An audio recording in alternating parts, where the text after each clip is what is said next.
Everybody, one of us is thinking about the crisis management and the pandemic situation. And I would believe that all of us who are all together right now would be facing this situation for the first time in their life. We had a similar, I would not use the word similar, but a financial crisis in 2008. And the present crisis is much larger than what was there in 2008. In 2008, it was only related to the financial sector and a liquidity issue. Whereas right now, the crisis is all about biologics, the health of the human being, the economy, environment, and the business. And therefore, it is a much larger crisis under which we are all passing through. The entire world is under lockdown. At least we would not have thought of even in a dream that when the entire world is in a lockdown situation. In some point of time in the past, we had curfews in many times because of some activities, but that curfews was only limited to particular area or a particular part of a particular city. Whereas today the entire world is working from home and trying to maintain whatever best is possible. Now let me divide my next 45 minutes into three parts. One, what is this lockdown and what is the point of view which many people are asking? What was there in the past from an economy and a business perspective? And then what is beyond that? And that beyond will be divided into a survival phase and a revival phase. Because we may need some time to at least survive as a business. And then after we survive, we will start growing to a next level of business and economic factor. I was reading an article where today in the world, except Sweden, all the countries are under lockdown. Either the schools are under lockdown, the businesses are under lockdown. The country like India may be one of the few countries where it is a government mandated lockdown.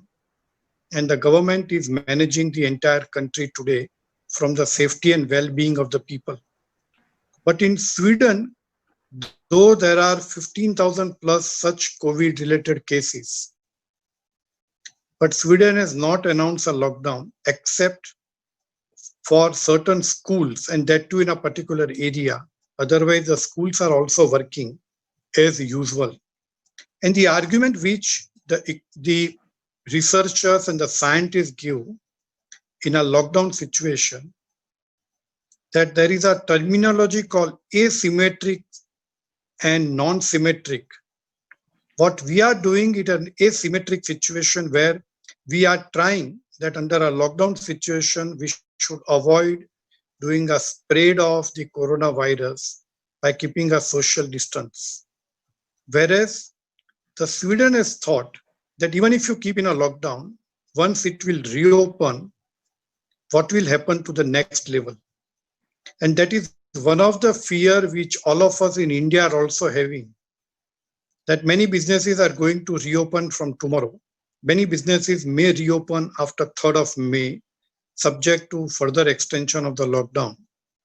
But we are not aware that even if we reopen from tomorrow certain businesses or after 4th May, whether the spread of a contagious coronavirus and maintaining a social distance will have any impact on the well-being of a human being. And therefore, one of the researcher has laid out that if today you have one case of a COVID affected person, it may so happen that after the lockdown is over, it could actually increase 4 times. And therefore, whether a lockdown is right or whether lockdown is not right, that is a matter of debate between the people. But this is one point of view, that whether the lockdown was good from the business and economy perspective, from the country perspective. The second angle is that even if it reopens on May first week, I would believe that unless there is some medicine, there is a medical solution to this coronavirus, everybody will be under a fear factor of the spread and a social distancing. There are some news that Johnson & Johnson or a company like Glad has found out some medicine and that is undergoing a human trial and a clinical research. We are not sure when the medicine will be available in the market, and that too in the entire world. And therefore, if I look at from an India perspective, the general view is that it will minimum be up to 2 quarters in India where we will start seeing a positive effect of the medicine solution after August or September 2020. And therefore, even if we reopen after May, we will have to still maintain that social distancing and hygiene factors at least for another 4 months till some medical solutions are found out and people are able to use that. I was reading a Nielsen report which is on the FMCG sector, and one of the important factor in this entire last 1 month period that the sanitization and the healthcare products have increased substantially in the market.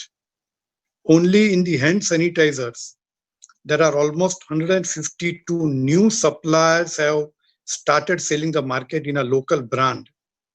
And the volume of business of the large 2 or 3 multinational companies have actually reduced. And these new suppliers' share has actually increased by 46%. And therefore, one of the arguments from a business perspective people are making is that whether our local brands with the solution will also be able to help in a health or health related products in the future point of time. Let me take 5-7 minutes just to give you a background of the Indian economy, what was happening prior to 21st of March 2020. Indian economy was anyway going downtrend. Our growth of 6 to 7% was not being maintained, and we were only at 4.5 to 5% of the growth rate. The inflation rate was around 4.5%. One of the major factors was the non-banking financial and the banking liquidity issue, particularly after the ILFS and the DHFL issue. The liquidity was one of the major challenges in the market. The other biggest challenge in the market was degrowing of a manufacturing sector. The government estimated that we must grow to reach around 25% of the GDP by 2025, which we are today at 16%. But that 16% was also degrowing on a quarter-to-quarter basis. Whereas the service sector was almost stabilized as 50 to 55% of the GDP. And therefore, there was no growth on the service sector with a degrowth on the manufacturing sector. The other issue was the unemployment. Unemployment today, one of the data research shows that it is one of the highest in last 40 to 45 years. People are not finding jobs. There is a reduction in the expansion plans of the private sector. There is a reduction on the government spending on the infrastructure. And therefore, that is creating one of the largest issue on the unemployment.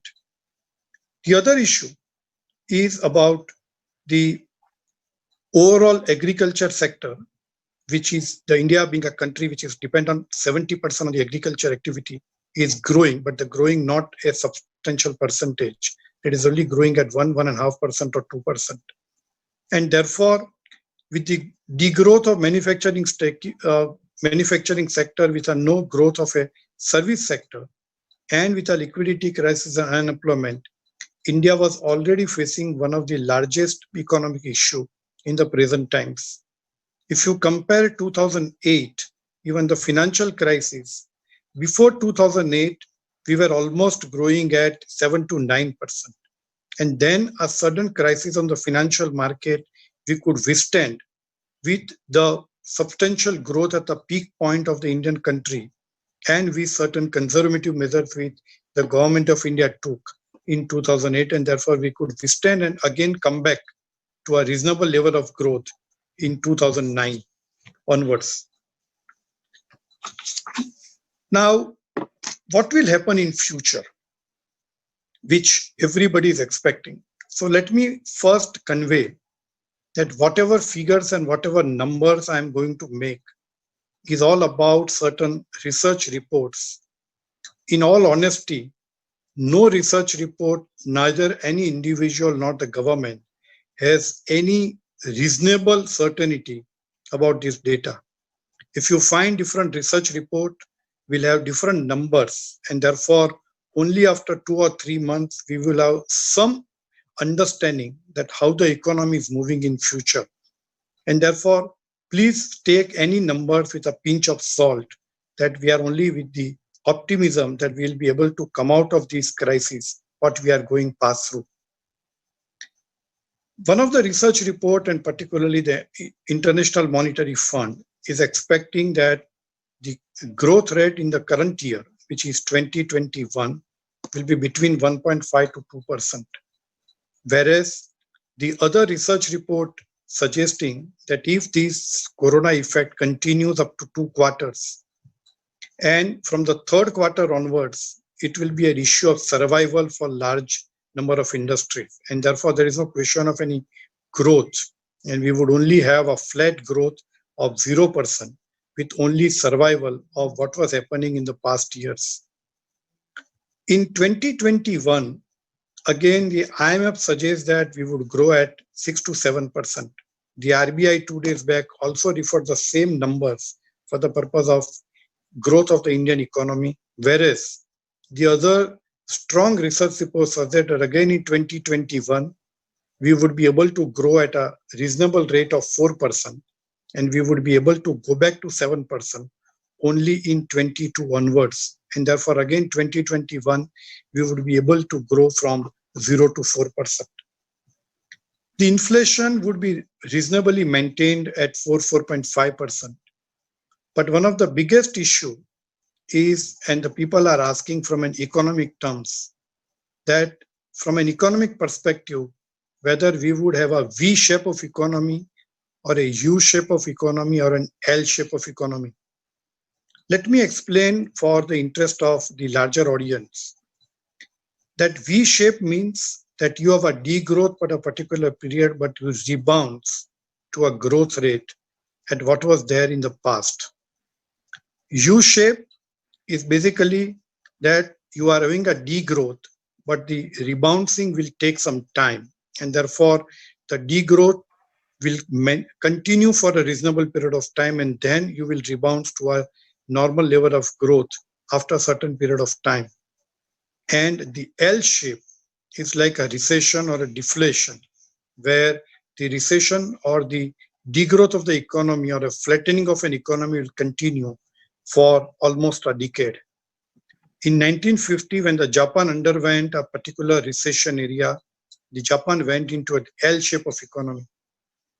I would believe that based on my understanding as a professional, we should be able to fall anything between V to U shape of economy. The optimism is that once the economy becomes reasonable, the business becomes normal from an efficiency perspective, we should be able to rebound back to the good. And the factors which generally the people are arguing, and one of the two important factors is that India in this pandemic crisis has shown 3 or 4 important criteria to the world at large. One of the important factors is the leadership of the government. Whether we like it or not, and one can have more than one view, I'm not saying that what I'm going to say is right, and everybody would have their perspective.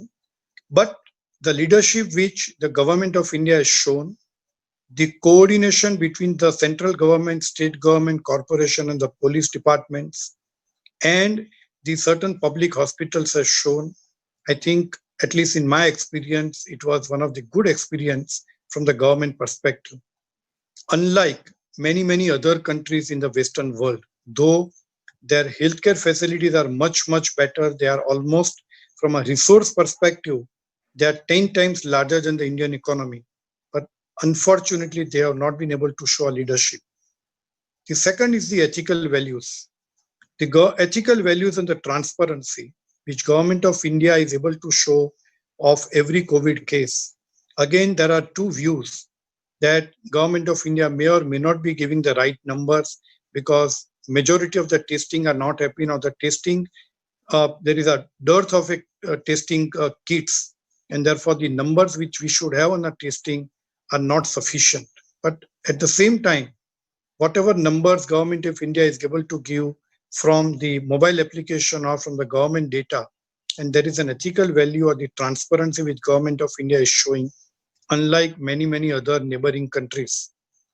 And the third point is the humanity.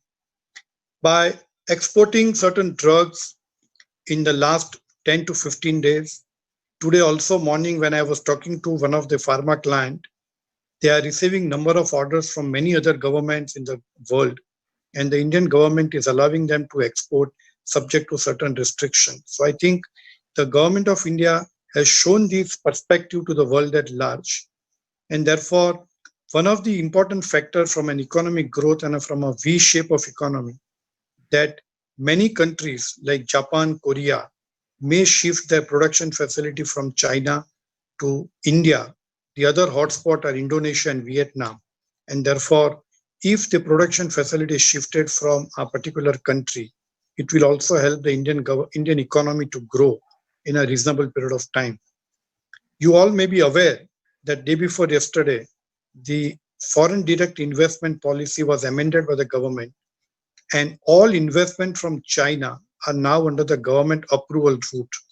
Prior to this notification, it was under the automatic route, whereas now, if any Chinese company or a Chinese investor or a Chinese bank wants to make an investment in India, it will need a prior approval of the Government of India, and the government will grant the approval based on certain economic factors. And therefore, now that restriction has also been brought.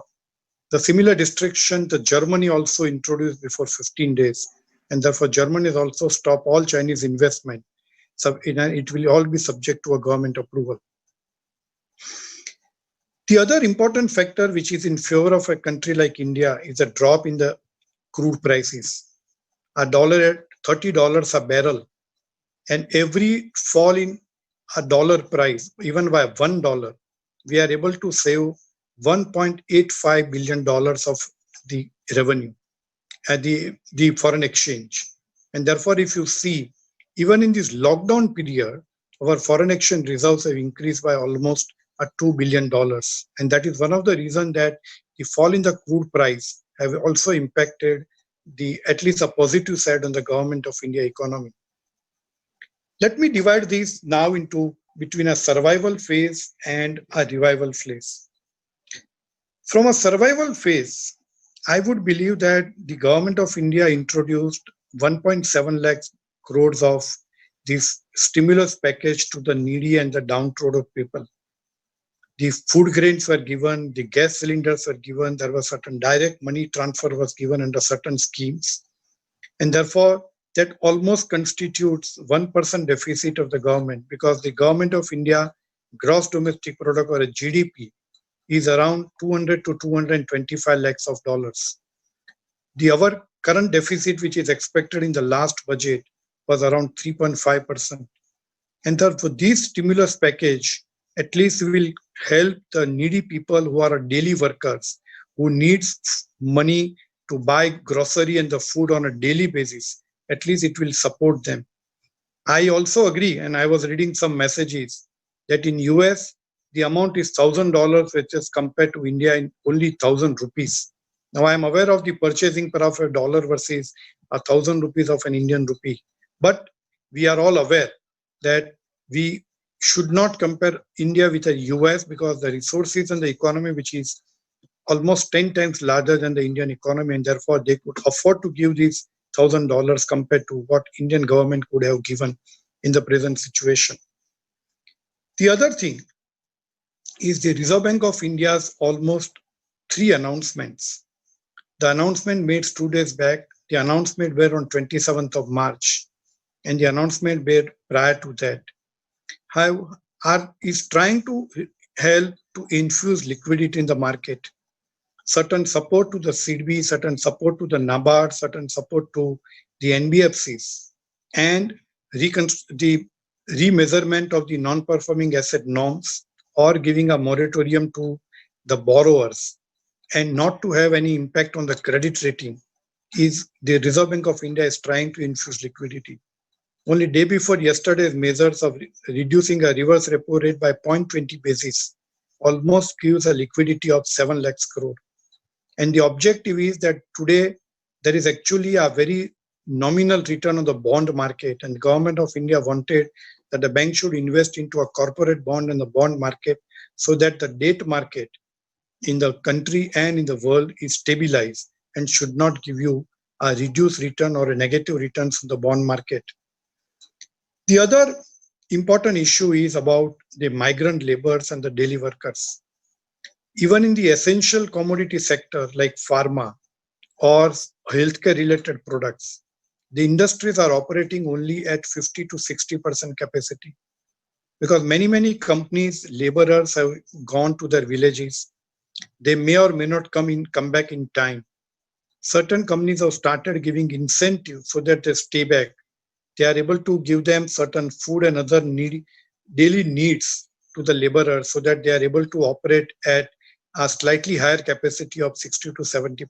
But on an average, the average utilization capacity, even for the essential commodities today, is not more than 50 to 60% capacity.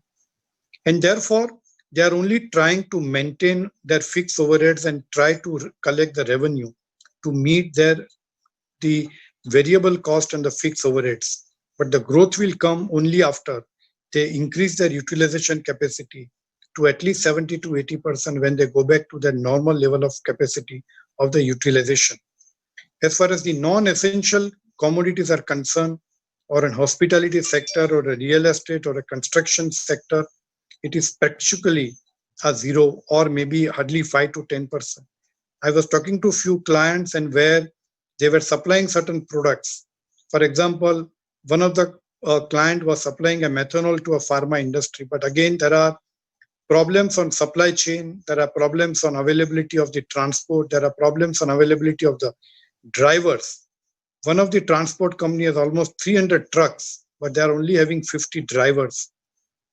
The second problem is people available for loading, unloading, people availability for taking the delivery of the goods, and there are certain police restrictions, there are certain supply chain related issues. If you are importing or exporting the goods, the port facilities and the time which the customs and the other departments are taking, earlier you used to take 1 or 2 days, now they are taking 5 to 6 days. And therefore, these are all practical challenges, and therefore, practically the non-essential services, whatever based they are able to do. But the problem is about the entire supply chain and availability of the laborers to manufacture the goods. And therefore, I would believe that the economic stimulus, particularly for the MSME sector and the business sector at the middle level, the government is under consideration and it should be announced at any point of time. I would believe that the objective of the government to survive the industry, at least till September 2020, is to support the industry on the fixed overheads. I can give you certain examples. So for example, in Bangladesh, the 2-month salary during the lockdown period and the bank interest was paid by the government. And that amount which the government paid is treated as a deemed loan to the company or the businessman, and that loan is repayable in a 2% interest only on a yearly basis.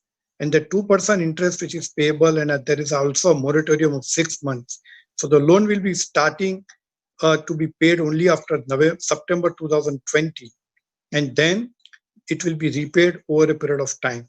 Similarly, in the US, similarly in the UK, the bank interest and the salary cost, certain governments are partially bearing the cost. In Japan, the cost or the Singapore, the cost of the salary, the government is bearing anything between 25 to 75%, depending upon the grade of people and depending upon the nature of industry.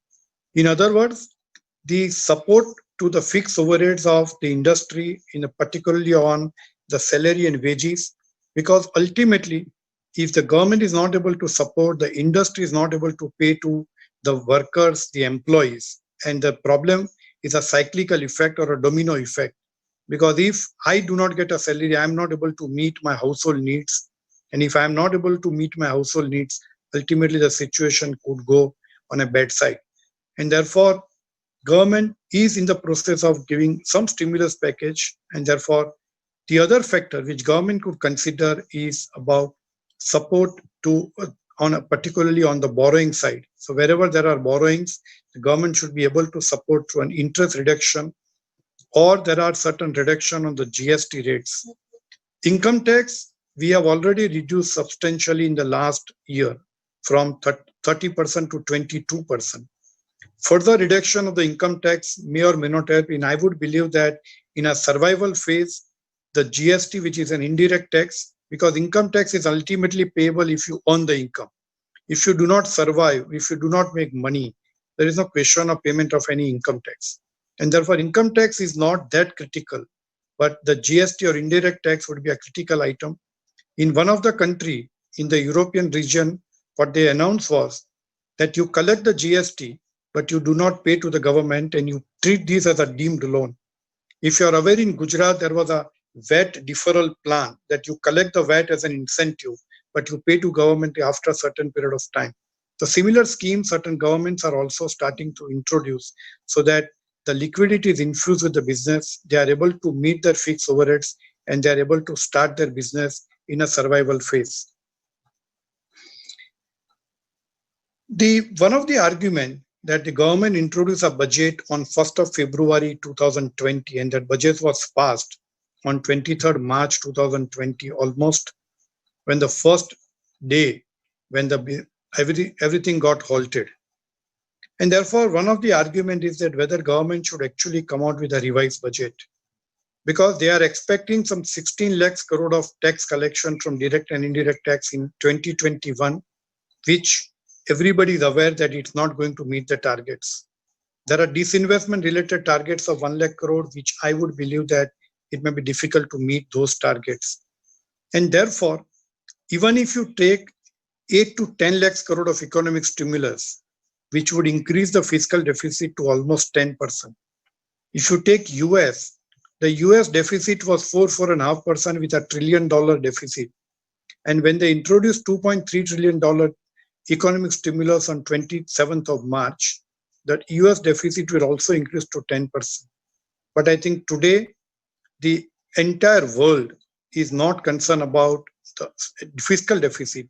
Entire world is about the survival and how do you revive the business at least to the existing level.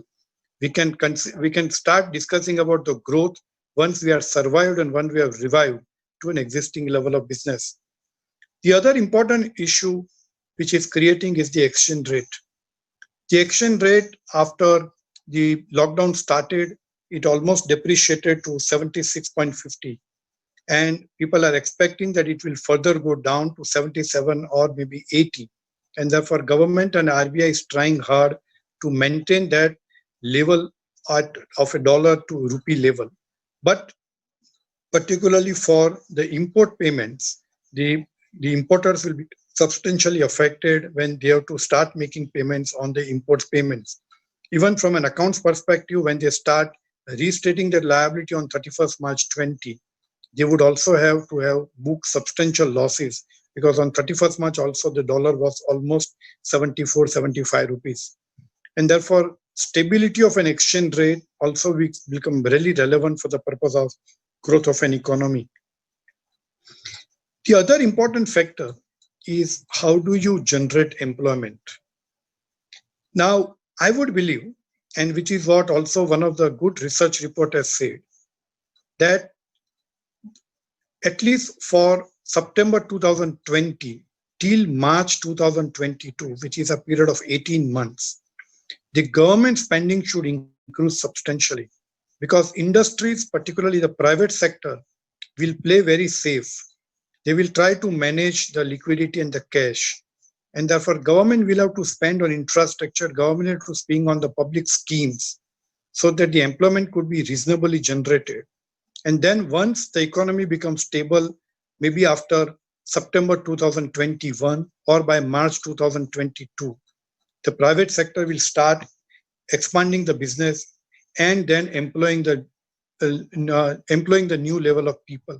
And therefore, for the purpose of at least from September 2020 onwards, the government should start spending on the infrastructure and public distribution schemes so that the employment can be generated. The private sector also can be encouraged wherever, particularly on the healthcare sector, which is an essential commodity, and where the people's behavior and the people's consumer behavior will change. The FMCG, the food processing industries, or the pharma or the healthcare sector will at least reasonably be able to stable, and they can start, if the government can start giving certain incentives on a new employment.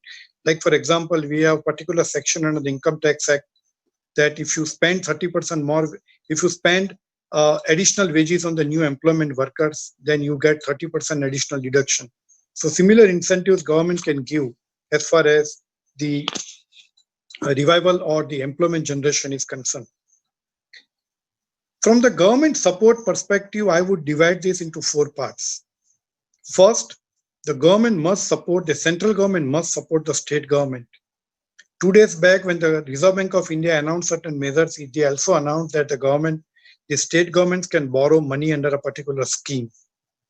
And therefore, the state government and the local corporation must be given a sufficient flexibility on resources so that they can use this money in a respective or a particular area, because every state would have a different challenges, and therefore only spending from a central government may or may not be sufficient. And for the state government should be given a support irrespective of the political diversity. The second is the MSME sector. The government must support MSME sector because today in India, we have almost 50 millions of MSME sector with 150 million of employment. And therefore, MSME sector and the middle level of industry should be given sufficient support by the government so that they can survive and revive to a present level of business. The third is the NGOs. There are many NGOs in the country which are doing fantastically well. They are actually showing the humanity to the public at large. And therefore, all government also should support NGOs by certain contribution, because NGOs today, the only source is from collecting the money from the industry and the citizens like all of us.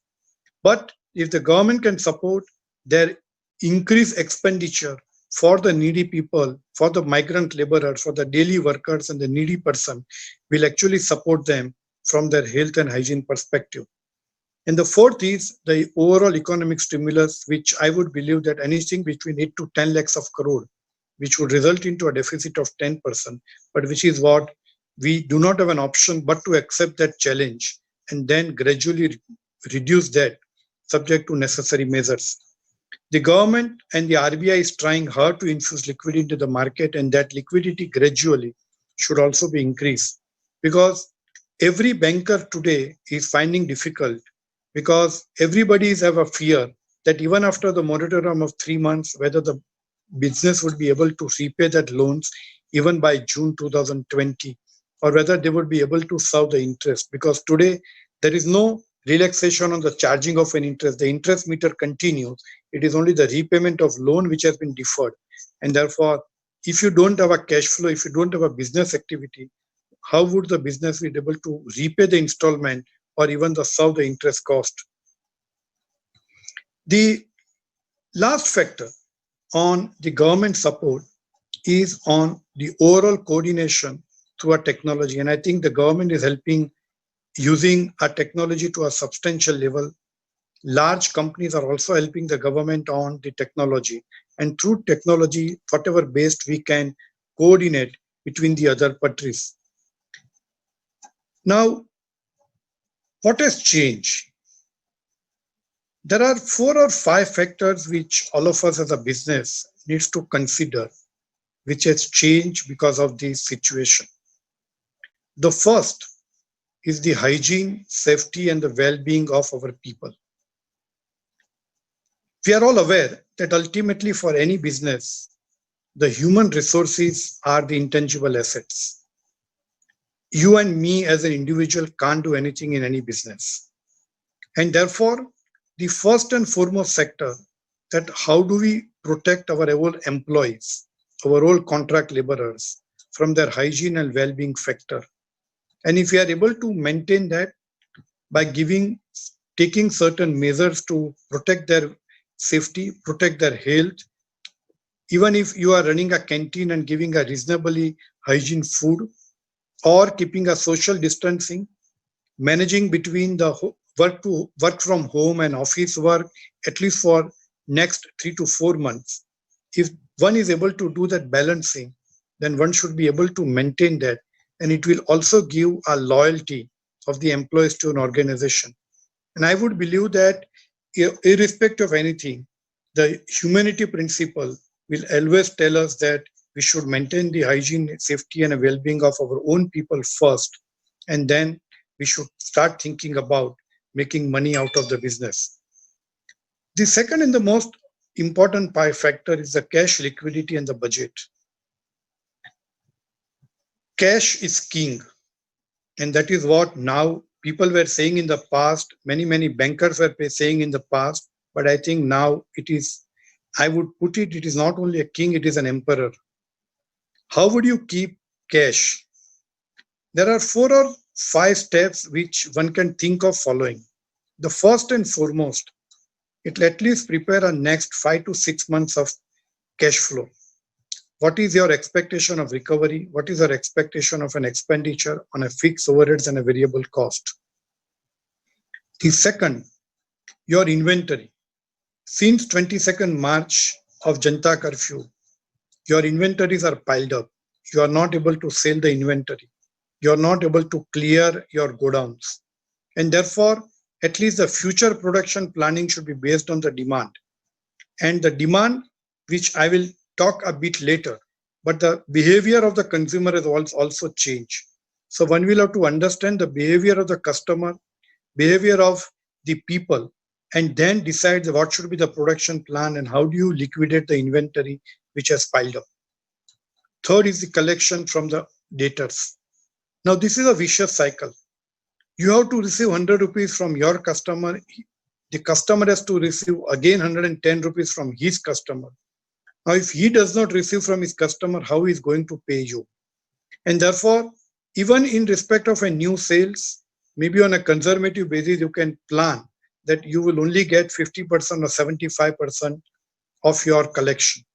I was talking to one large chemical company, and his entire purchases are on advance payment from a refinery. And his entire sales is on the credit limit of 30 to 60 days. Now, he is only concerned that even if he starts business from 4th of May, whether he's going to recover money from a customer.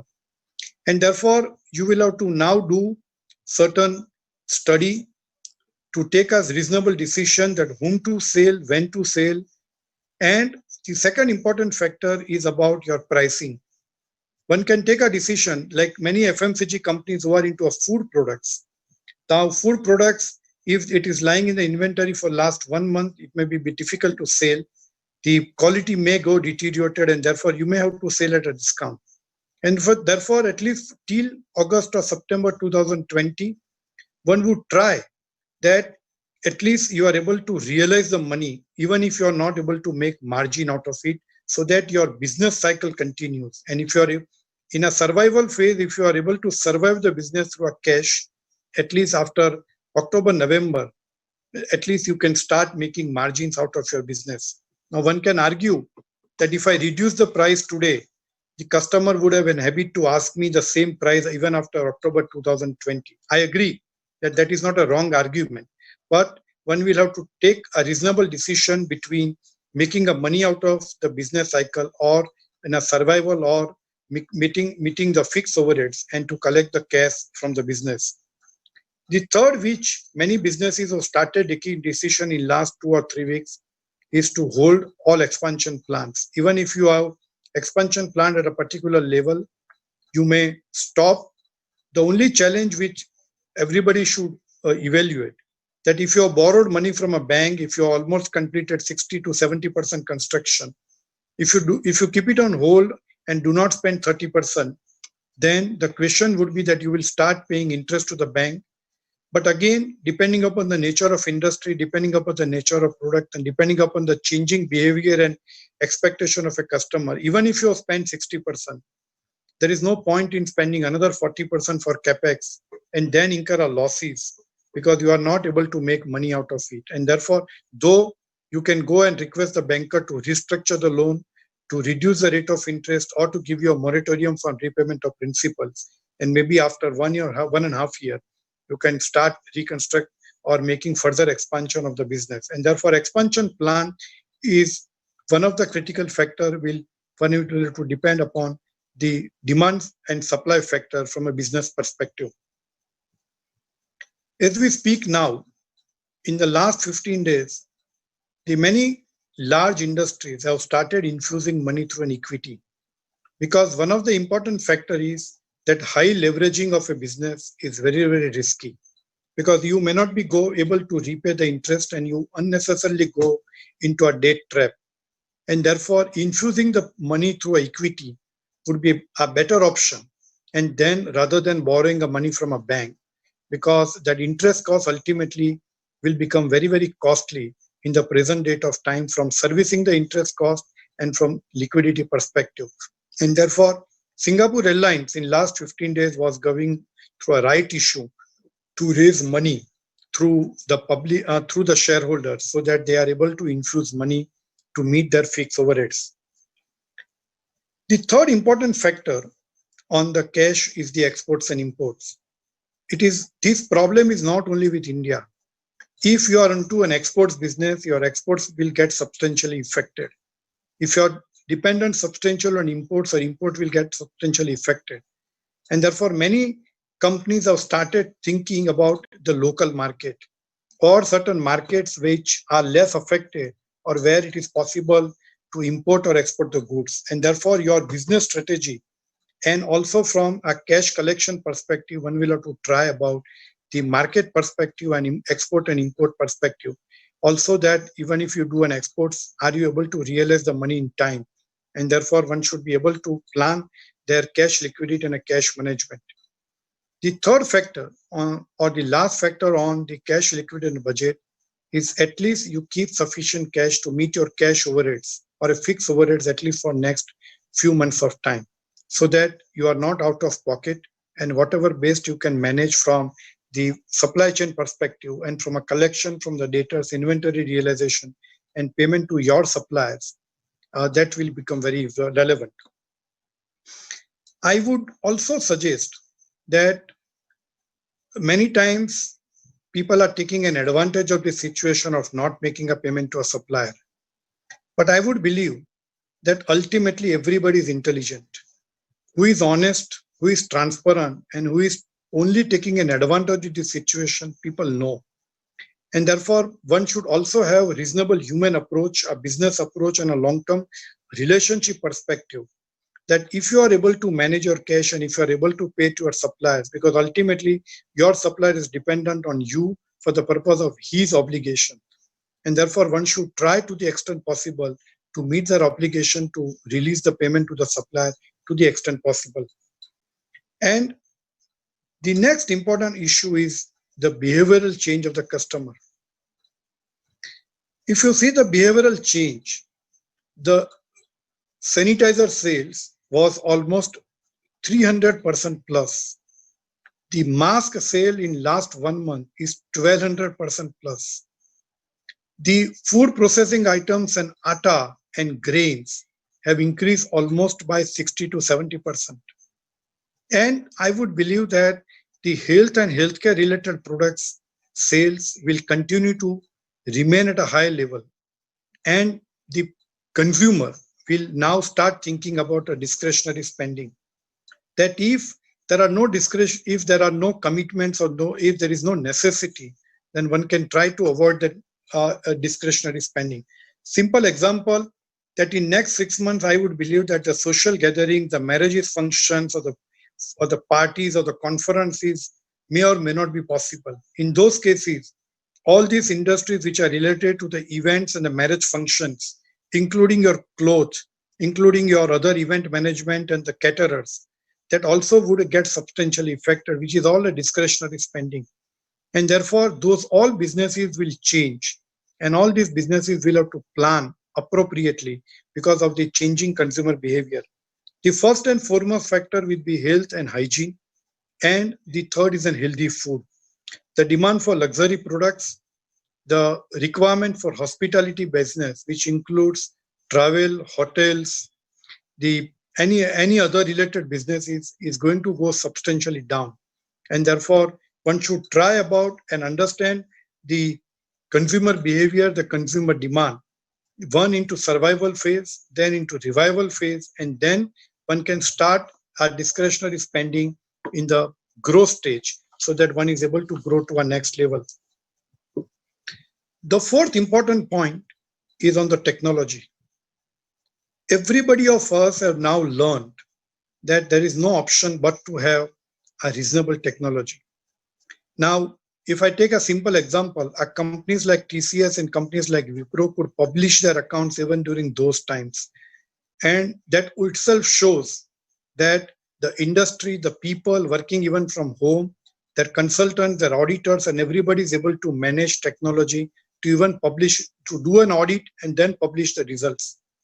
And therefore, the reasonable level of technology and that reasonable level of technology along with certain security features, because what I was reading an article before a few days, that in last 1 month, there are almost 4,000 to 5,000 malicious mails and cyber attacks.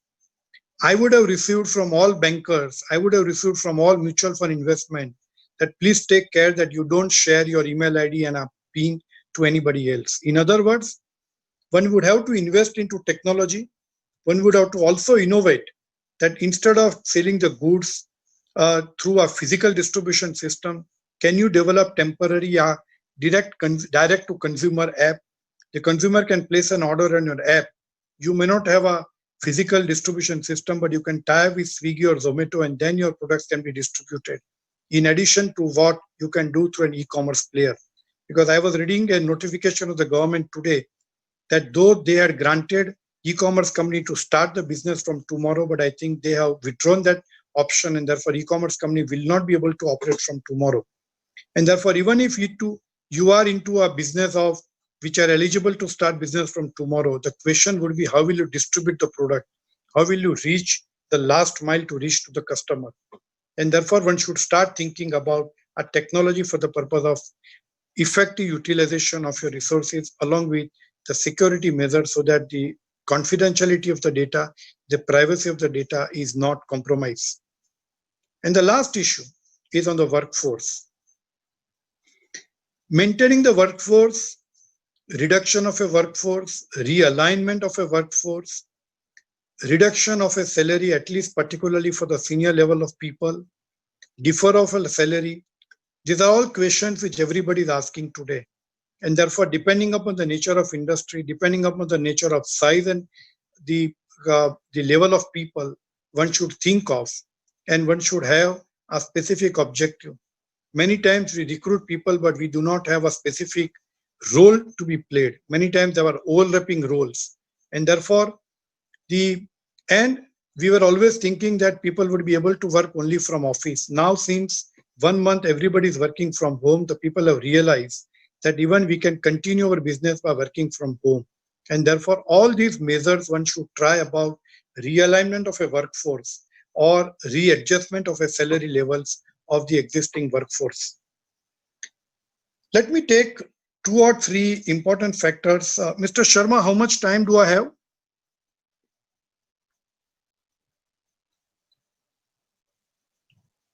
Sir, I'm not able to hear you. We have 10 more minutes, not an issue. We are enjoying your talk. If you need some more time, not an issue. Sure. Okay. Thank you. Let me take few sector-wise analyses.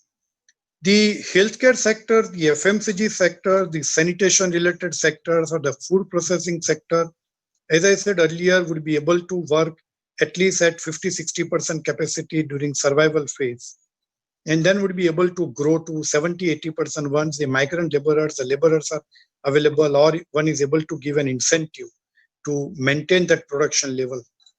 And they would be able to generate cash, they would be able to meet their obligations. But the most affected sectors are the hospitality, real estate, or the construction sector. Even in today, the hospital sector, not the hospitality, the hospital sectors, the one of the analysis which one of the industry has made is that they are expecting almost 15,000 to 24,000 crore of losses on the hospital industry. The occupancy has reduced to as low as 30 to 40%. Their debt interest coverage ratio normally is 2%, 2 times, because it is a capital intensive industry. But because of this lockdown and because of the fixed overheads and less occupancy, it will actually shoot up to 6 to 7%. Their margins are going to reduce substantially because their average median margin is not more than 7%, though the cost of equity is 14% because it is substantially capital intensive.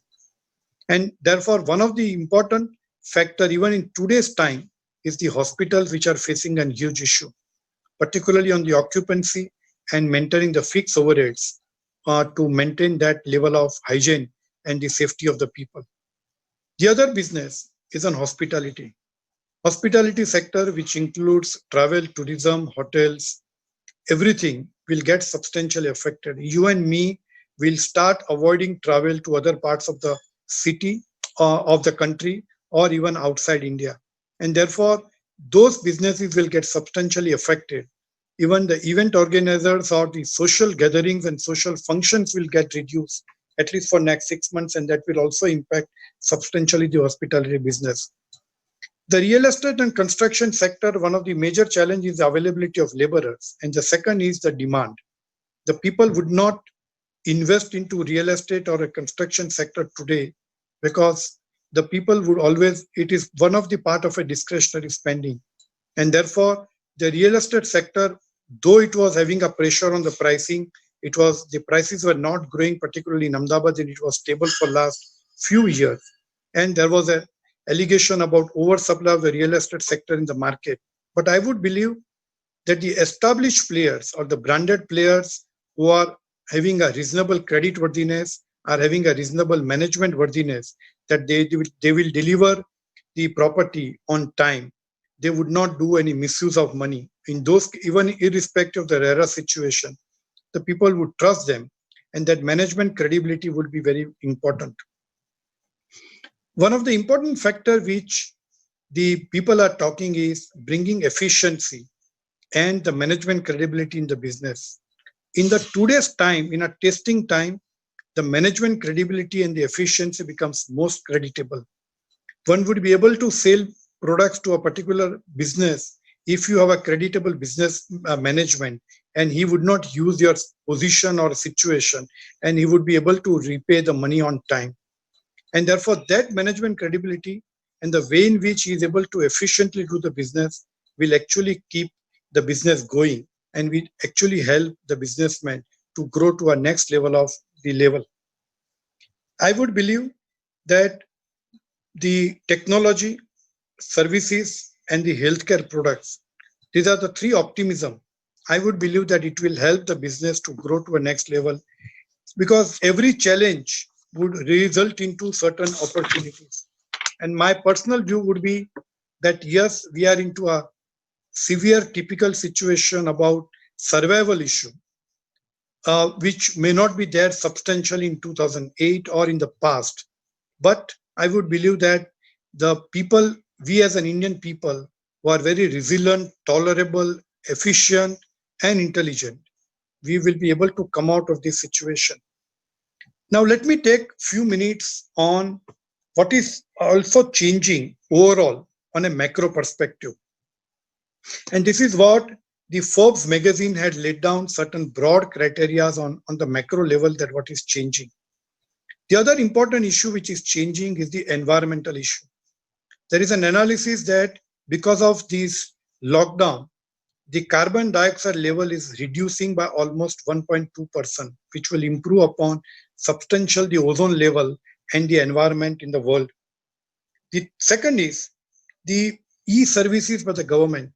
I'm not sure how many of you know, but today in a lockdown, if you want to go out of your house in UAE or Dubai, then you actually apply online. The government of Dubai will give you a pass online, and then you are able to go out of even to buy your groceries and the vegetables. So the e-services which many governments have started, similar services are also there in European countries.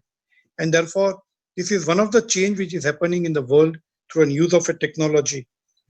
The third is the highly automated production.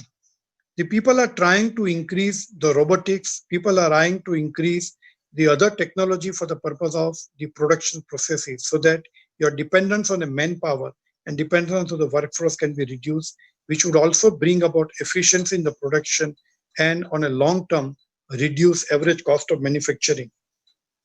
And the last argument which is making is that the world superpower, is it changing from the Western world to the Asian countries? Now, this is $1 million question which many people are asking. I'm also leaving that question for all of you to analyze. I also may not have an answer. I may have a point of view. My personal point of view would be that the answer is yes, because the market, the democracy, and the economy with the size we have, and therefore it should move. But the only challenge is that today the Western world is 10 times super rich than the Indian continent. And therefore, how do you reach? Mr. Modi was arguing before a few months that we should reach 5 trillion economy, which we are today at 2.9 to 3 trillion economy. It is not an easy task, but at the same time, it is not impossible to reach if all of us try hard, subject to this severe situation which is we are having.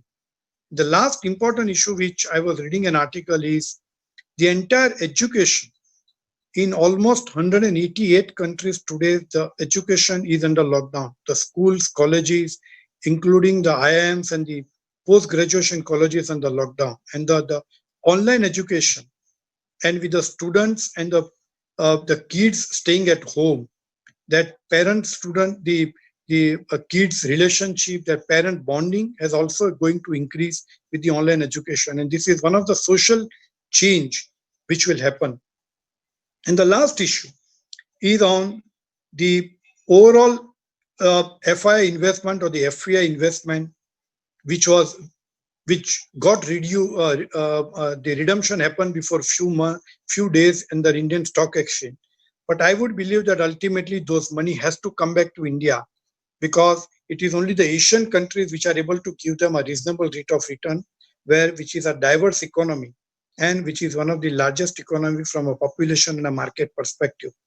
So I'm not an expert on a stock exchange, but I would believe that when I was reading one of the article of Mr. Nilesh Shah of Kotak Mahindra Bank, and he was saying that the equity market is as low as 2016 on the large cap, whereas the small cap is as low as 2011 level.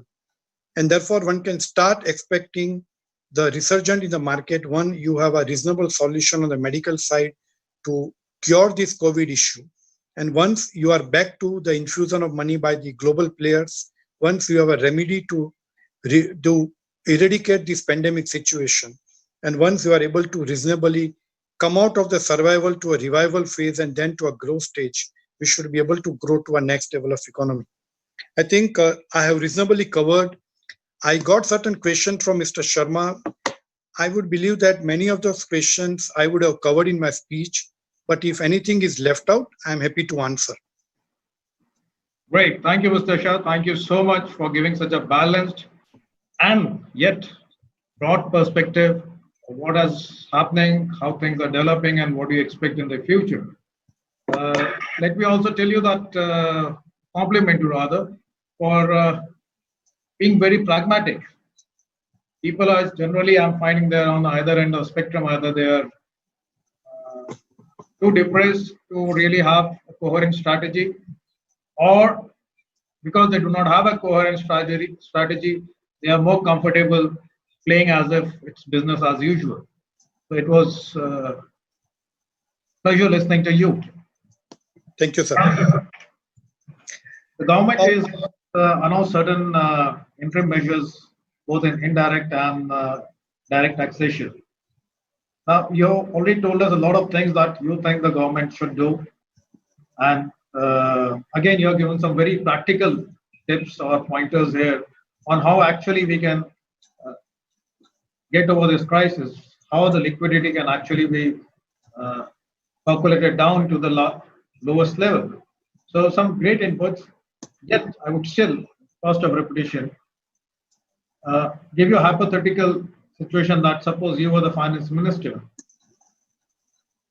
One or two things that you would have definitely done differently, and one or two things that you would do now immediately. So I think the first thing in the today's world, particularly till we are into lockdown or maybe even after lockdown, I would put it till August, September 2020, till we are able to find the solution to this problem.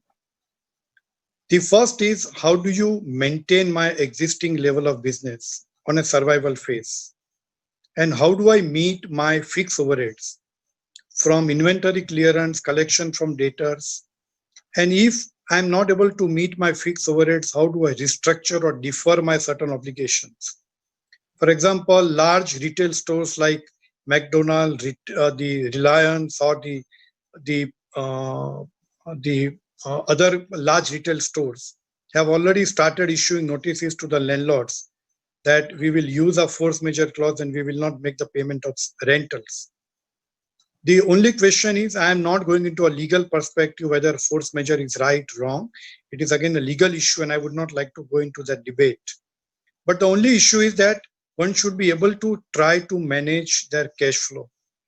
The other important point, and sometimes again from an experience, it may not be true for many, that sometimes when you are growing at a substantial level, and if the economy is growing, sometimes you lose track of your certain costing parameters and certain efficiency. This is a time when how can you bring efficiency in your business? How can you bring efficiency in your costing? By improving a technology, can I reduce my product cost even by 1 rupee? And that 1 rupee will actually contribute to my cash flow and I am able to manage my business. So I think the bringing efficiency by using technology, by going to the minutest cost of the product, and if not, then maybe taking an external consultant help will also help to bring the efficiency in my entire business. That is the two most important factor in the today's world. Okay. Now, you're a tax expert, so I'll ask you this question, that when the lockdown was announced and it was implemented within just 4 hours, it was like power had been disconnected from a huge engine. That engine came to a grinding halt. Demand and supply, they were artificially throttled, and exchange, which formed the basis for all and every economic activity, has practically become impossible in most cases. This is obviously hurt of economy and it will take time for economic activity to return to pre-COVID phase. But that also means that the government revenues have been seriously impacted. You talked about what the government could be saving in its FOL bill, that is fuel bill. That is right, but with hardly any consumption, it also means that it is not making that much of money from fuel. And same would be true from all other taxes. This would, I suspect, impact the government's ability to both intervene and support as we go ahead. And you have said that that requirement will be huge. The support that is required for the industry, for organized and unorganized sector is huge. So lesser tax receipts, how would it impact and to what extent will it impact government's ability to do meaningful interventions?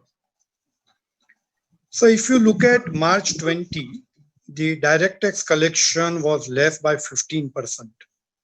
And one of the main reasons for the lower collection, particularly in March, was reduction in the corporate rate from 30 to 22%. And then in last 1 week, because people had already started having an impact from the first or second week of March because of the Western world impact, particularly US and Europe had already announced this impact in those countries, and China was already having an impact in January, February itself. So many businesses are already starting having an impact in the last quarter of the March, and therefore the tax collection was reduced. In the current year, and that is what I wanted to convey, that the government actually should come out with a revised budget. The current year collection of taxes, which is estimated at 16.36 lakhs of crores, and the disinvestment proceeds of 1 lakh crore are most likely to be achieved. And if they are not likely to be achieved, government has to raise revenue. Now, there is no source of revenue raising, and therefore, only option is to print the notes, and which will ultimately impact the deficit. And that is what I said, that our deficit from 3.5, because our average GDP is 200 to 225 lakhs of crore. If you have even a 1 billion, 1 lakh crore of the additional spending, it would increase the deficit by 0.45 to 0.5%. And therefore, if you have 8 to 10 lakhs of crore, it will increase the deficit from 3.5–4% to almost 10%, which is what the US is also expecting. But I would believe that government does not have an option, or even if anybody is sitting in their chair, they don't have an option but to meet this. Because if you're not able to infuse money and support the industry, then I don't think then we are able to come out of this, and maybe then we are going to an L shape of economy where it will take a number of years to come back to a normal level of the economic growth. Okay, and that's a fantastic idea that the government must take this opportunity to bring in a new budget, because that new budget will also give new directions which are sorely needed to the industry and to the business and rest of the country about how do we move ahead from now. So like there's been a reset, probably that's a great idea that government should consider a reset in the budgetary exercise again. So, Mr. Sharma, if I just interrupt for a minute, one of the questions which you had sent was also in relation to what an auditor should do in accounting and advisory. Yeah, I'll come to that. I'll just come to that, sir. I'll come to that. Sure. I'll come to all of them. Now, we talked about the supply chain, that part of the supply chains which are dependent on China currently, some of those links can get shifted to other countries, including India. We also saw that a longish supply chain, which so far was easily managed, and it was being primarily done to leverage the cost arbitrage. Now the length of the supply chain has become a limitation, or it has become a disadvantage. So while we are expecting some of the business to shift from China, do we also expect our own local business and industry to start sourcing more from the local sources, not just in the interim, not only for the period of this crisis, but as a lesson of this crisis? Will they permanently, long-term, look at suppliers and vendors locally? The answer is completely yes, and my introduction with many businesses in last 3 weeks, that everybody is planning to source material locally. But there are two practical challenges which we need government help and support. For example, the substantial amount of active pharma ingredient for an healthcare sector or the intermediate for a pharma sector we import from China. And we may not have substantial intermediates company which can supply to API and in turn to a pharma company. Now that also has the environmental issue. And therefore, the government must make some reasonable measures, take a balanced view. And how do you protect the Indian industry? Because one of the main questions which industry is asking, that if I am able to import from China, the cost of production, the cost of import, even after payment of custom duty and supply chain, is much lower than what I could have bought from a local market. And therefore, the government must have reasonable measures in next 3 to 5 years to make Indian industry more competitive from the environmental protection perspective, from a cost perspective, and whatever best incentives they can give, so that we are able to generate the local production capacity. Because if the government intention is to take manufacturing sector to 25% of GDP by 2025, this is one of the important measures this government should try. Okay, now while we are at the pharma industry, some of the epidemiologists, they have been predicting and they continue to predict for the future also that the mean time between such incidences is reducing and it is likely to reduce further, which means we will frequently be faced with this kind of organisms which mutate and or become drug resistant or for which we do not have any cure. Do you think now there is sufficient incentive for Indian pharma companies to invest in cutting edge research and development, like the Israelis or the other smaller countries who are today much closer to developing a vaccine than our own industry, which is substantially larger? There are two aspects. The overall R&D spend of the Indian pharma company compared to the global world is substantially low. Yes. And therefore, the Indian pharma company should start investing into a cutting edge technology and the new products on a substantial side. But at the same time, unfortunately, the government removed the research and development benefit under the Income Tax Act, which they were getting at 200%, which is a weighted deduction. If you spend 100 rupees, you get 200% deduction from a tax perspective, which was reduced to 150%. And in March 20, that 150% limit also got over. And therefore, from 1st April 20, the pharma or any industry doing an R&D is not getting incentivized.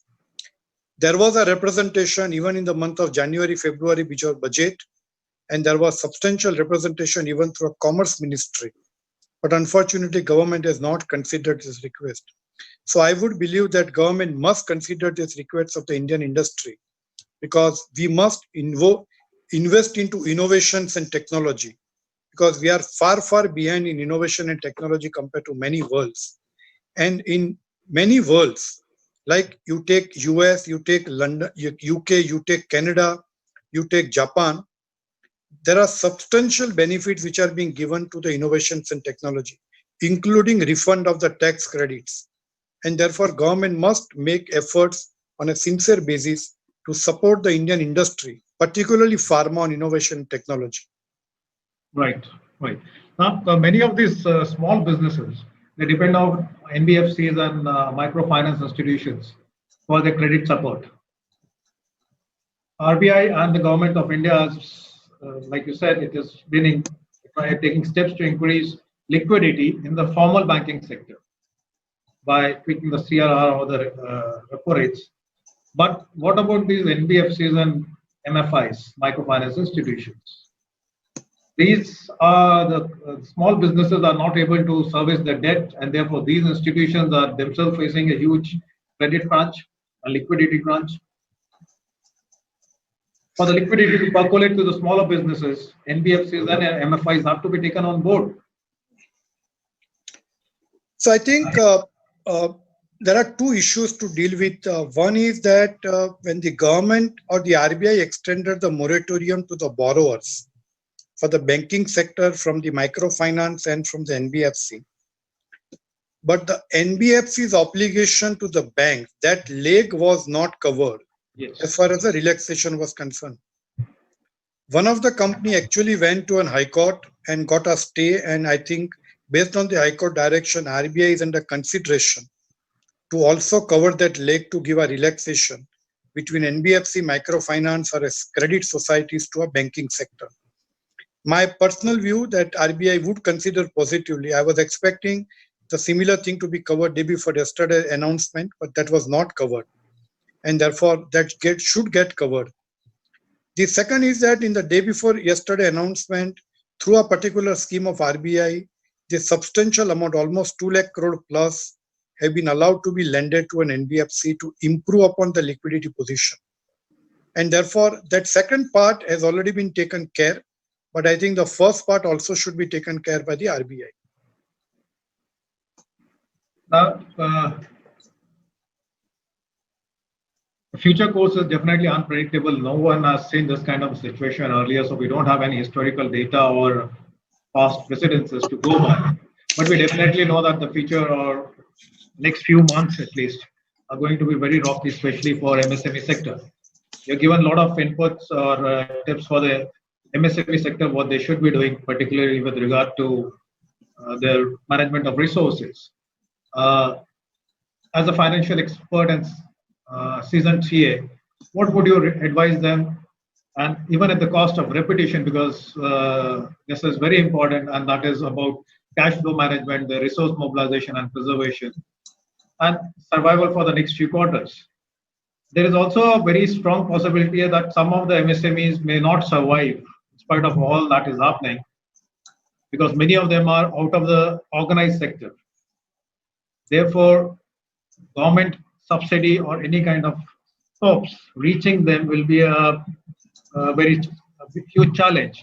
So they may not really benefit from all these things and may have to rely on their own efforts. So how do these micro and small enterprises basically survive through this next 1 or 2 quarters? So I would suggest that the MSME sector the first step that they must prepare for next 2 quarters a cash flow budget. When you prepare a cash flow budget, what is your expectation of realization of inventory? What is your expectation of realization from the debtors on a most conservative basis? What is your expectation of realization on certain loans, advances which you have given? That is the first step. Out of this realization, what are your fixed overheads? What are your obligation to make to the suppliers? Even if you receive 50% from your customer, you can make payment of 50% to your suppliers. And what is their average cash flow? If there are deficits, then there are 2 or 3 measures. The first measure, as I said, the government must support through the reimbursing or giving a subsidy of the fixed overheads for the purpose of MSME sector. For an unorganized sector, I would believe that the best channel to support the MSME unorganized sector is through a banking channel. Government can give a loan or a subsidy to banks, and these things are happening particularly into agriculture sector.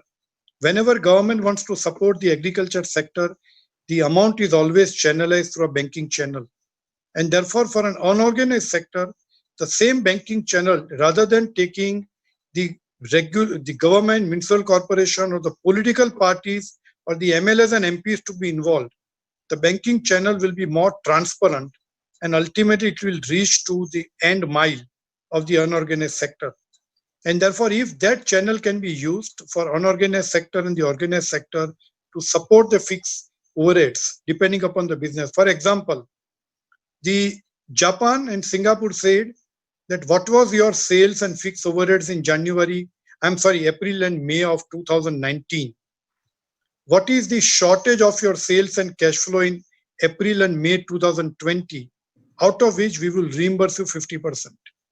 Now that comparison would be a reasonable level for the purpose of government and the bankers to make, and certain agencies or external people can be employed by the government to verify those particulars. But the timing of this support will be very, very relevant. Only on paper giving an economic stimulus of 8 to 10 lakhs crore. But if you do not disburse the money in time, then again the industry will be killed. And once you are in a difficult position or a debt trap, then it will be very, very difficult even to go back to a revival phase. And therefore, and the second is, how do you bring efficiency to your management, reducing the cost, reducing the discretionary cost. If your business requires an advertisement, can you reduce advertisement by some percentage? Or if your salesman has to travel, can you use a technology so that they can start doing interacting with customers and everybody through a technology rather than travel? And therefore, every rupee saved will be very, very critical in this period of time. That's a great idea. That's a great idea. And I hope the government listens to this and starts working on an execution plan on how to support the MSMEs in the unorganized sector, because that sector is huge in terms of numbers. That's huge. And they badly need this liquidity. That liquidity has to trickle down from banks to them. So that's a great idea that you're given. Now to the question that you had referred to, So even now, I can say that there are many participants who are CAs, and they're logged in at the moment. So, what do you think will be the impact of this crisis on the audit and advisory services down the line? Any risks that you can foresee, and how would you advise these chartered accountants to prepare for those risks? Also, in the current circumstances, what is your advice to them? What they should do with regard to their practice, and what should they be telling their clients? So my first suggestion in the present times, till we are under lockdown, is please try to interact with your clients on a regular basis. They are your clients, you have been serving them, and it is our duty as a professional that wherever we can help them, even remotely, we should try to help them. And my personal view is that even if you make a small support to a businessman in this time, that relationship and bonding will increase substantially. And therefore, you must be in connect with your client on a regular basis. I'm not saying on a daily basis, but at least maybe once in a week, to the promoters, to the businessmen, and everybody. The second important issue is try to use this time to learn something new. There are many areas of good area of practice. Sometimes in a busy day of the compliances from the government on direct tax, indirect tax, and audit, we do not find time to learn something new. This is a great time, and one must learn the webinars, webcast, available books, knowledge, everything is available at the tip of your button. And therefore, you must try to learn something new, so that even if after 6 months or 8 months, one would like to try to diversify into a new area of practice, one can explore that possibility. Those are the two advices as far as the present time is concerned. The other challenge, which even the audit firms and the chartered accountants are facing, is to meet the fixed overheads. Because you also have to pay salary to your employees. You would have paid salary in the month of March. What will you do in the month of April? What will you do in the month of May?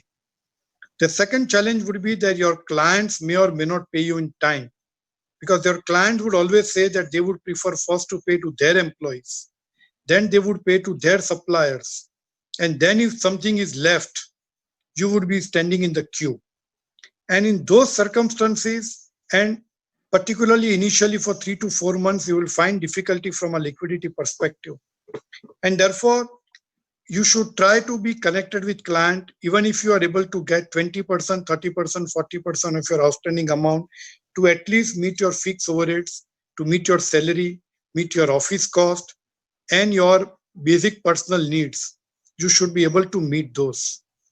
The other advice, and which I have realized in last 1 month talking to many professionals, that many professionals are dependent on only few clients. And that is creating one of the biggest challenge. I was talking to somebody, he has only 3 aviation clients to whom he is supporting with almost 100 people staff. Now all the aviation industries are in a difficult position. They are not able to meet their own salaries and cost. How will they going to pay to you as a professional? And therefore diversification of your practice, like any business, one should not depend only on 1 or 2 customers. If you depend on 1 or 2 customers, whenever going are good, you are lucky. But whenever even a 1 customer is facing a difficulty, your business will get reduced by 50%. And therefore, diversification of your activity and professional services is also very relevant. And therefore, learning new things, coming out of these and connecting with your client would be the most important support which a professional should do. And there is one question which has come with regard to real estate. How long do you think that new projects and the industrial expansion, capex, etc., cycle will again take off? I believe you said minimum 3 quarters is what you're expecting. Minimum. I would believe 3 to 4 quarters. It should start regaining the demand from maybe next March, April 2021, because this would be one of the discretionary spending. One would like to save the cost to the extent possible. one would like to avoid borrowing from a bank. Even many people are saying some WhatsApp messages are going on or throwing that this is the best time to borrow from a bank because it is a must reduce rate of interest. But the question is, do I have a sufficient liquidity even to pay to the bank on the even a margin money? And see, because in India, 85 to 90% people are into a middle class or lower than middle class. It is only the 10% of the people which are into higher strata of people. Now, this 10% of people may or may not buy real estate. They already would have that sufficient office space, residential house, and any other property. The number of buyers, the numbers, and the demand would increase more from the 90%. And they are today trying to meet that two ends. And therefore, once they are able to revive, sustain in a difficult times, they would start thinking from a real estate. You mentioned WhatsApp. So this is one interesting question. I think the origin is from WhatsApp. Somebody has asked that because you mentioned about China, the investments from China being vetted by government of India, and this has already been implemented by Germans 15 days back. So there was this story that Chinese companies, or investors, they have taken about 1% of equity in HDFC. They have increased their equity in HDFC Bank by 1%, and that they are actually doing this across the globe, buying assets at reduced cost because they themselves are flush with foreign currency. They have sufficient reserves. You see any truth in this story? Do you see actually this thing happening out or playing out on a global scale? Sir, I think the facts are correct, but what I have understood from somebody is that the Chinese bank was already holding 0.8% in HDFC Bank almost for last 6 to 9 months.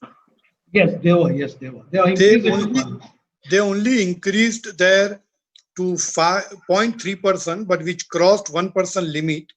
Yes. And therefore, due to SEBI regulation, the HDFC had to announce in the public domain. Mm-hmm. But in principle, answer is yes, that China is investing substantial money outside China in a good businesses wherever they are able to. The other objective, and sometimes again, not today, but maybe before 6 to 8 months, there was some WhatsApp message going on that the entire reserves of the US government is actually lying with China.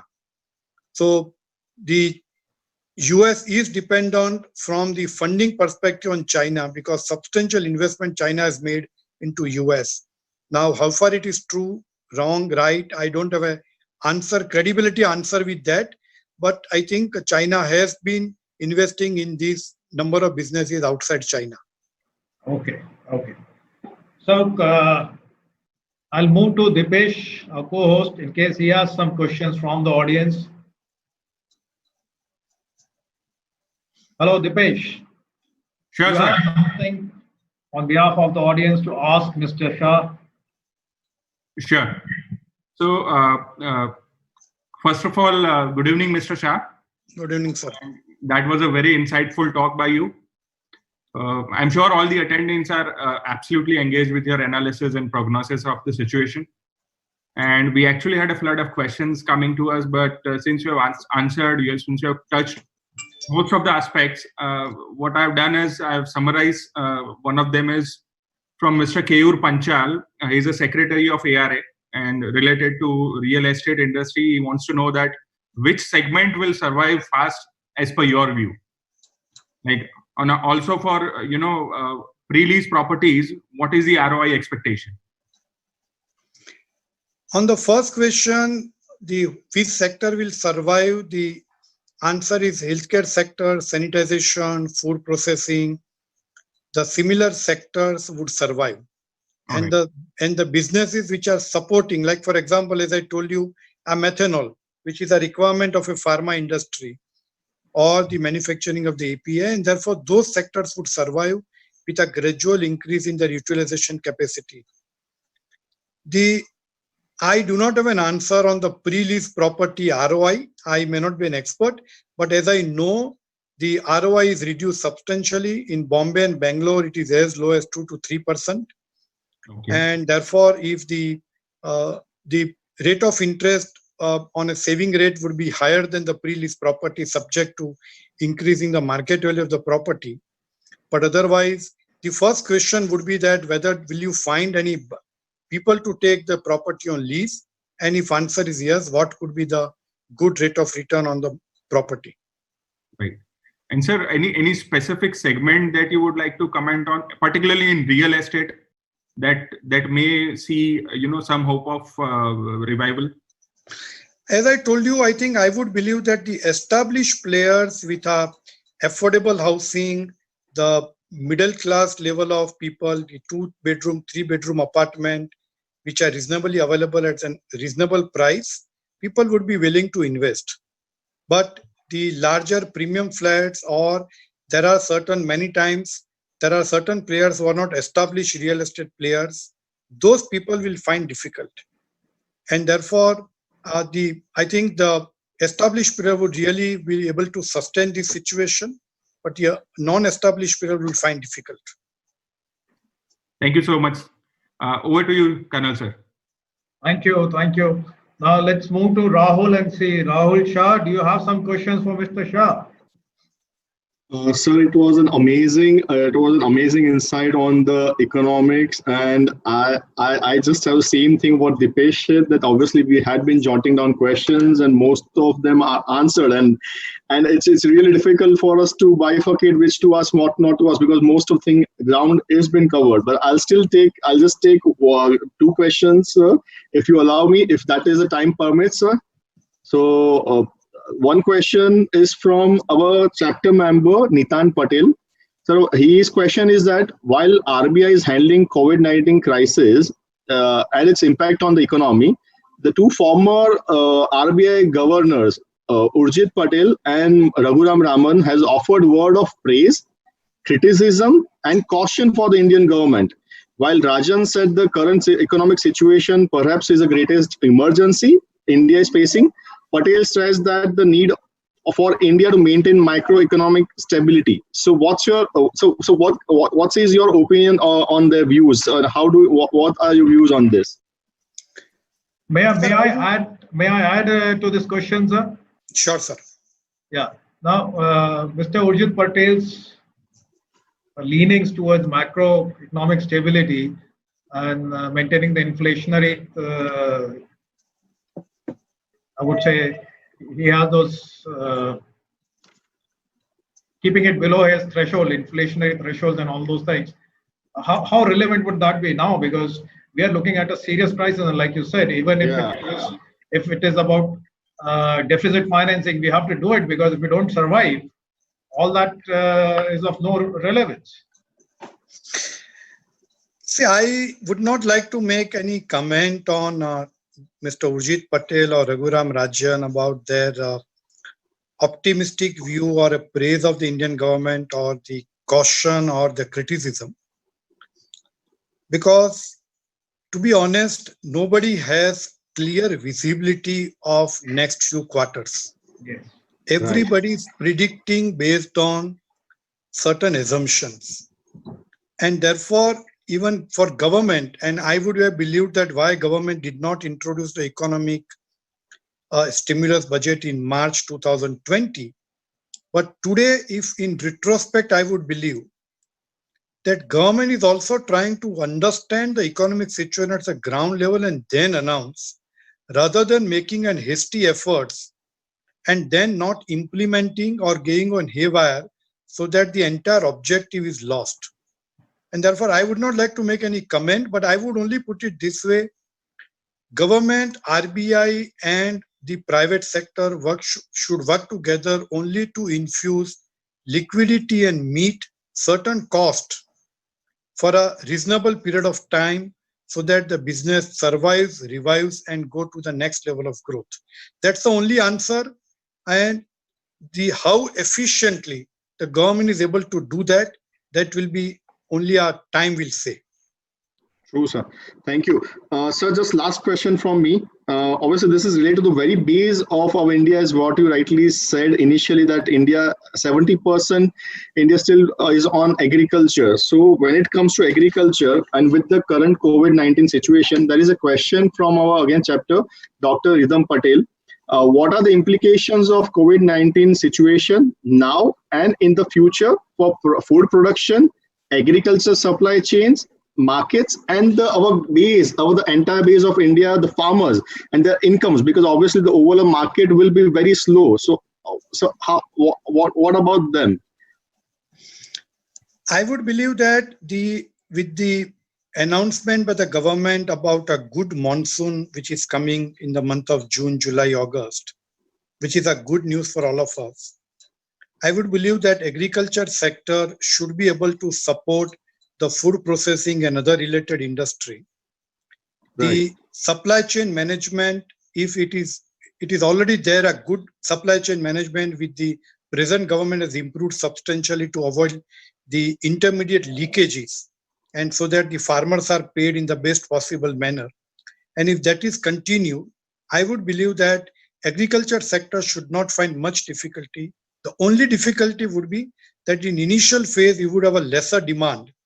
And since you would have a lesser demand initially, it will take some time to get it stabilized. Right, sir. Right. Okay. So it's been a great evening listening to you, Mr. Shah, and also all the interaction that we had, the question answers. And I can believe that we are about to touch 6 o'clock. That means we have been at it for more than one and a half hours, where the estimated time was just about an hour. So that tells us how interesting the topic was, how well it was covered by you, how you have generated ideas and thoughts in our mind, and how you helped us to understand and make a sense of what is happening, how things are likely to unfold. Because for small business owners, the maneuver space, the margins are very limited. And therefore, we need to be in the aware well in advance so that we can plan our action, our moves. Most of the BNI members, like I told you earlier, are small business owners, and they really appreciate all that inputs that you have given to them, inputs that otherwise it's very difficult for them to get, collate, and make sense of. You have done that for them as a one-person authority, one-man authority. You have given all those inputs which are important to them. So thank you very much for all the time and the effort that you have put in both preparing for today's talk, keeping it relevant to our audience, and answering our questions. Thank you very much. It was a pleasure and an honor interacting with you, Mr. Dinal Shah, and we hope to continue this interaction in future. Thank you so much. Thank you. Thank you, Mr. Sharma, and thank you to all of you for giving me this opportunity so that I could read, learn something, and I can start discussing with all of you. Thank you to Tejas Bhai, Rahul Bhai, and everybody.